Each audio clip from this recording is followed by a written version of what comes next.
मास मास धरी ओडिशा सीमांत रही सारसकणा ब्लॉक रु पड़ोशी राज्य बेआईन भाव चालन होता बेले अनेक समय आईन श्रृंखला परिस्थिति सृष्टि होती केतबेले बाली व्यवसाय सुरुखुरे चलिया सरकारी अधिकारी बदली कर तो केतबेले सांबादिक मानकु अपमानित करने सहित आक्रमण अंपटे माइनिंग विभाग सालासुत्रा भितर चलता बेले बारंबार अभियोग आसिले लोक देखाणिया भाव गोटे पंतरा मारी पुणी फेरी जाती बाबू मैंने तेबे एतिकिरे सीमित रहीना ए बेआईन व्यवसाय किसी असाधु व्यक्ति निजर कौन गाड़ी न थाई बाली न थाई नेता अफिसर नाम बेस बटियादाय करुवा अंचल शुणुवा बेले निकटे झारखंड राज्यर एक प्रमुख दैनिक खबर कागज प्रकाश करते जहाँकि सीमांत अंचल बेआईन कार्य को प्रमाणित करे मुह खोली विरोधी स्थानीय बीजेडी संगठन आज ए बेआईन खनिज संपद बेआईन चालन को विरोध कर सारसकणा बीजेडी तरफ झार पोखरिया थाना लिखित अभियोग बीजेडी सभापति मणिशंकर बारिकों अभियोग मुताबक सारसकणा ब्लॉक दे सुवर्णरेखा नदी प्रवाहित होती नदी बाली उठाण निमंते 2 कोटी सरकारी घाट रही जहाँ जमुनापाल कुंभीरमुंडी और रुगुड़ी साई उक्त घाटू निरंतर भाव बेआईन भाव में बाली उठाण हो बाहर राज्य को चालन हो सरकारी नियम अनुसार वर्षा ऋतु में घाट बंद थी सत्वे बाली चालन जारी रही वर्षा दिन आसवा आगु किसी बाली माफिया माने नदी बाली उठाण कर विभिन्न स्थान में बेआईन भाव में बाली को संग्रह कर चढ़ा दाम विक्रय कर दृष्टिगोचर होद्वारा अंचलवासी बाली व्यवहार कर अक्षम मन कर सरकारी नियम अनुसार मेसीन रे लोड नक श्रमिक द्वारा लोड करने कथा किंतु आईन को बेखातिर कर मेसीन द्वारा बाली को लोड कर गोटे पारमिटर एक रु अधिक गाड़ी लोड होबार परिलक्षित हुए दुख और परितापर विषय बर्तमान जड़े 2 जन असाधु व्यक्ति कहार छत्रछाया प्रभाव देखाई निर्भय इशारा बेआईन बाली चालन कर बेआईन कार्य धारा को सारसकणा बिजु जनता दल निंदा कर यथाशीघ्र कार्यानुष्ठान निमंते दाबी करुच्ची यार कौन कार्यानुष्ठान न हुए आगामी दिन में सारसकणा बिजु जनता दल राजरास्तार आंदोलन कर चेतावनी दी देखो आजिकार जो दायीपत्र थिला ए अंचल सुधार एवं जो भाव प्रशासन अंचल को हुगला कर रखी मतलब प्रथम प्रशासन को ही दायी रखी आम बहुत थर देखीचु राति अधरे आम जो आसू अनेक किसी कार्यक्रम सारिकी बारिपदार मो हस्पिटाल थे फेरु थाए राति अनेक गोटे गाड़ी बाहर राज्य आसी बुलू थाए जिते पर जानलु कौन गाड़ी कौन सब ना जानलु गोटे सब बाली माफिया आम छोटबू देखी आसु अंचल बाली ट्रैक्टर जगह लोक मानू जगे था अंचल लोक मैंने उपकृत होती लेबर श्रेणी आरंभ कर जो ट्रैक्टर मालिकटे किंतु वर्तमान परिस्थिति आपने देखु अनेक गुड़े हाइबा शह शह हाइबा लगी डजन डजन मेसीन द्वारा बाली उत्तोलन कराफल ए अंचल नदीकूल गाँ गुड़िक प्रभावित होती जो छोट छोट ट्रैक्टर मालिक भाई मैंने अच्छा से प्रभावित होती आप लेबर श्रेणी लोक मैंने काम पाऊना जो ट्रैक्टर गुड़िक आनी जो किस्ती पैसा दे पारना आगे बेसी आमर को डर लगुच भय लगुच बाहर राज्यर अनेक गुड़े बाली माफिया बरणास्त्र धरिकी आम नजर को आसी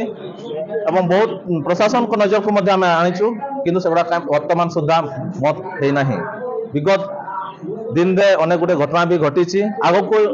ये जारी रही अंचल बहुत क्षतिकारक तेणु आम प्रशासन को आज जनईदेचु जे तुरंत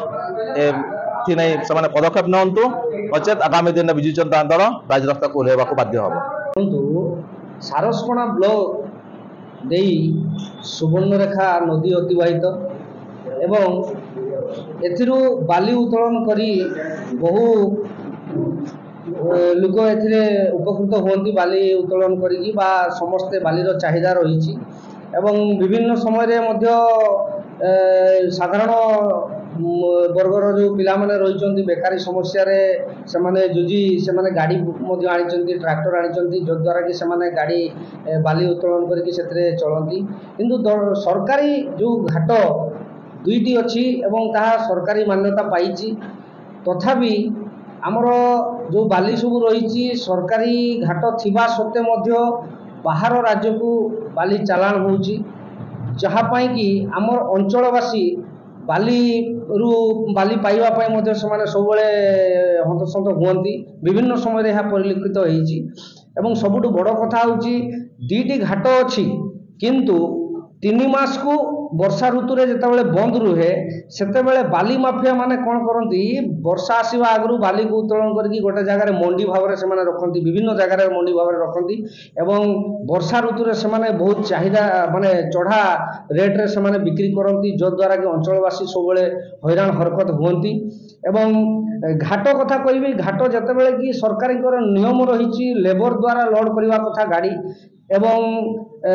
ହାଇୱା ନ ହେଇକି ଟ୍ରାକ୍ଟର ଯୋଗେ ଗାଡ଼ି ଚାଲିବା କଥା, କିନ୍ତୁ ଯାହା ପରିଲକ୍ଷିତ ହୁଏ ବିଭିନ୍ନ ସମୟରେ ସେଠି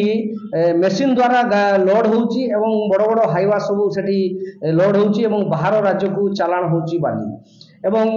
ବହୁତ ଦୁଃଖର ସହିତ ମୋତେ କହିବା ପାଇଁ ପଡ଼ୁଛି ସରକାର କ'ଣ କରୁଛନ୍ତି ଏ ବିଷୟରେ କାହିଁକି ସେ ହସ୍ତକ୍ଷେପ କରୁନାହାନ୍ତି।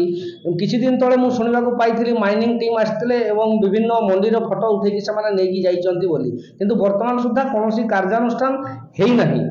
ଏବଂ ସବୁଠୁ ଆଉ ଗୋଟେ ଦୁଃଖର କଥା ହେଉଛି ଗୋଟେ ଟିପି, ଯେଉଁଟାକି ଆମର ସରକାରୀ ନିୟମ ରହିଛି ଗୋଟେ ଟିପିରେ ଗୋଟେ ଗାଡ଼ି ଲୋଡ୍ ହେବା କଥା, ବର୍ତ୍ତମାନ ଯାହା ମୋ ପାଖରେ ତଥ୍ୟ ଅଛି ଏବଂ ମୁଁ ଯାହା ମୋତେ ଅବଗତ କରାହେଇଛି ସେ ଅଞ୍ଚଳବାସୀ ମୋତେ ଅବଗତ କରିଛନ୍ତି, ଗୋଟେ ଟିପିରେ 5ଟା ଗାଡ଼ି ମଧ୍ୟ ଲୋଡ୍ ହେଉଛି, ଯାହା ବିଗତ ଦିନରେ ଆପଣମାନେ ମଧ୍ୟ ଗଣମାଧ୍ୟମ ପ୍ରତିନିଧି ମାନେ ଜାଣିପାରୁଥିବେ ବା ଶୁଣିବାକୁ ପାଇଥିବେ, ଗୋଟେ ଟିପିରେ 5ଟି ଗାଡ଼ି ଲୋଡ୍ ହେଇକି ମଧ୍ୟ ଯାଉଛି। କିନ୍ତୁ ବର୍ତ୍ତମାନ ସୁଦ୍ଧା ସରକାର କୌଣସି ପଦକ୍ଷେପ ନେଉନାହାନ୍ତି। ବିଭିନ୍ନ ସମୟରେ ଆପଣମାନେ ମଧ୍ୟ ସୋସିଆଲ ମିଡ଼ିଆ ମାଧ୍ୟମରେ ହେଉ କିମ୍ବା ଆପଣଙ୍କର ଗଣମାଧ୍ୟମ ପତ୍ରିକାରେ ହେଉ ବିଭିନ୍ନ ଭାବରେ ଆପଣମାନେ ଲେଖନ୍ତି, କିନ୍ତୁ ସରକାର ବର୍ତ୍ତମାନ ସୁଦ୍ଧା କୌଣସି ଷ୍ଟେପ୍ ନେଇନାହାନ୍ତି। ବାଧ୍ୟ ହେଇ ଆଜି ବିଜୁ ଜନତା ଦଳ ଆଗେଇ ଆସିଛି ଏବଂ ଏ ଯେଉଁ ବେଆଇନ ଭାବରେ ବାଲି ଚାଲାଣ ହେଉଛି ୟାକୁ ରୋକ ପାଇଁ ବା ୟା ବିରୁଦ୍ଧରେ କାର୍ଯ୍ୟାନୁଷ୍ଠାନ କରିବା ପାଇଁ ଆମେ ସବୁବେଳେ ସରକାରଙ୍କୁ ମଧ୍ୟ କହୁଛୁ ଏବଂ ଆଜି ମଧ୍ୟ ଆଇସିଙ୍କ ପାଖରେ ଅବଗତ କରେଇଲୁ। ଏବଂ ଆଉ ଗୋଟେ କଥା ଶୁଣିବାକୁ ମିଳୁଛି ଜାମଶଳା ପାଖରେ ଗୋଟେ ମଣ୍ଡି ଅଛି, ସେଠି କ'ଣ ଗୋଟେ ଟ୍ରାକ୍ଟର ଲୋଡ୍ ପିଛା କ'ଣ ଟଙ୍କା ସେମାନେ କିଛି ନେଉଛନ୍ତି ଏବଂ ସେମାନେ କ'ଣ ପରିଚୟ ଦେଉଛନ୍ତି ନେତାଙ୍କର କ'ଣ ସିଏ ସମ୍ପର୍କୀୟ ବୋଲି, ଯାହାକି ଅତି ନିନ୍ଦନୀୟ ଏବଂ ଆମେ ମଧ୍ୟ ବିଜୁ ଜନତା ଦଳ ଏହାକୁ ନିନ୍ଦା କରୁଛୁ ଏବଂ ଆଇଏସ୍ସିଙ୍କୁ ଅନୁରୋଧ କରିବୁ ଆପଣ ନିଶ୍ଚିତ ଭାବରେ କାର୍ଯ୍ୟାନୁଷ୍ଠାନ ଗ୍ରହଣ କରନ୍ତୁ, ନଚେତ୍ ଆଗାମୀ ଦିନରେ ବିଜୁ ଜନତା ଦଳ ଏହାର ଆନ୍ଦୋଳନର ରୂପ ନେବ, ଏଥିରେ ତିଳେ ମାତ୍ର ସନ୍ଦେହ ନାହିଁ। ତେବେ ସ୍ଥାନୀୟ ଯେଉଁ ବିଜେପି ସଭାପତି ଅଛନ୍ତି ସେ କହିବା କଥା ଯେ ବିଜେଡି ସରକାର ସମୟରେ ମଧ୍ୟ ଏମିତି ବେଆଇନ ଚାଲାଣ ଚାଲିଥିଲା। ଠିକ କଥା, ଯେଉଁ ଆପଣ କହିଲେ ବିଜେପି ସଭାପତି ଯେଉଁ ରଖିଥିଲେ ତଥ୍ୟ, ଆଜ୍ଞା ମୁଁ ଗୋଟେ କଥା କହିବା ପାଇଁ ଚାହୁଁଛି, ସେତେବେଳେ ବିଜୁ ଜନତା ଦଳର ସରକାର ଚାଲିଥିଲା ବେଳେ ବିଭିନ୍ନ ମହଲରେ ମଧ୍ୟ ଆପଣମାନେ ଯଦି ତଥ୍ୟ ସଂଗ୍ରହ କରିବା ପାଇଁ ଚାହିଁବେ ତଥ୍ୟ ସଂଗ୍ରହ କରିପାରିବେ। ପ୍ରପାରଲି ଯେଉଁ ସିଷ୍ଟମରେ ଚାଲିବା କଥା ଚାଲିଥିଲା। ଆଜି ଯେଉଁ ବିଜେପିର ନେତା କହୁଛନ୍ତି ଯେ ସେତେବେଳେ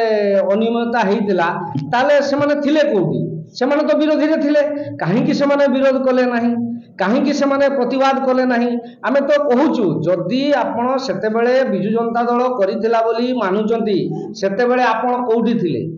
ଆଜି ଆପଣ ସରକାରକୁ ଆସିଲା ବେଳେ ଆପଣ ବିଜୁ ଜନତା ଦଳକୁ ଦୋଷ ଦେଉଛନ୍ତି, କିନ୍ତୁ ସେତେବେଳେ ଆପଣ ବି ତ ଥିଲେ ବିରୋଧୀରେ, କାହିଁ ଆପଣ ସ୍ୱର ଉତ୍ତୋଳନ କଲେ ନାହିଁ? କାହିଁକି ଆପଣ ଲୋକଲୋଚନକୁ ଆଣିଲେ ନାହିଁ ଯେ ବିଜୁ ଜନତା ଦଳ ସରକାରରେ ଏଭଳିଆ ହେଉଛି ବୋଲି? ତେଣୁ ଏହା ଗୋଟେ ମନଗଢ଼ା କାହାଣୀ ଏବଂ ସବୁବେଳେ ଆପଣମାନେ ମଧ୍ୟ ଦେଖୁଥିବେ ବିଭିନ୍ନ କ୍ଷେତ୍ରରେ ଏମାନେ ଗୋଟେ ମୁଖସ୍ଥ କରିକି ରଖିଛନ୍ତି 24 ବର୍ଷ ଶାସନ। ତେଣୁ ଏହା କେବଳ ଲୋକମାନଙ୍କୁ ଭୁଆଁ ବନେଇବାର ଗୋଟେ ଏମାନଙ୍କର ଚକ୍ରାନ୍ତ। ଏମାନେ କେବେ ହେଲେ କିଛି କରନ୍ତି ନାହିଁ, କେବଳ କଥାରେ କୁହନ୍ତି, କାମ ତାଙ୍କର କିଛି ନାହିଁ। ତେଣୁ ଯାହା ସବୁ ସେ ଅଭିଯୋଗ ଆଣିଛନ୍ତି ତାହା ସମ୍ପୂର୍ଣ୍ଣ ଭିତ୍ତିହୀନ ମୁଁ ମାନୁଛି। ତାପରେ ମଧ୍ୟ ଆପଣମାନେ ମଧ୍ୟ ଜାଣିଥିବେ ବିଭିନ୍ନ ଗଣମାଧ୍ୟମରେ ମଧ୍ୟ ସେତେବେଳେ ବି ପ୍ରସାରିତ ହେଇଛି ଏବଂ ସରକାର ଯେତେବେଳେ ବି ବେଆଇନ କାର୍ଯ୍ୟକ୍ରମ ହେଇଛି ସରକାର ସେମାନଙ୍କୁ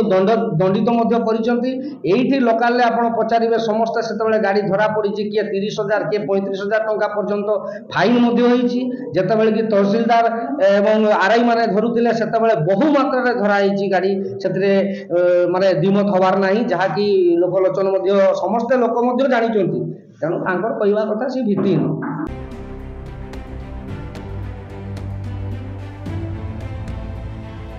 ମୟୂରଭଞ୍ଜର ମହାନାୟକଙ୍କ ରିପୋର୍ଟ, ଏୱାନ୍ ଓଡ଼ିଶା।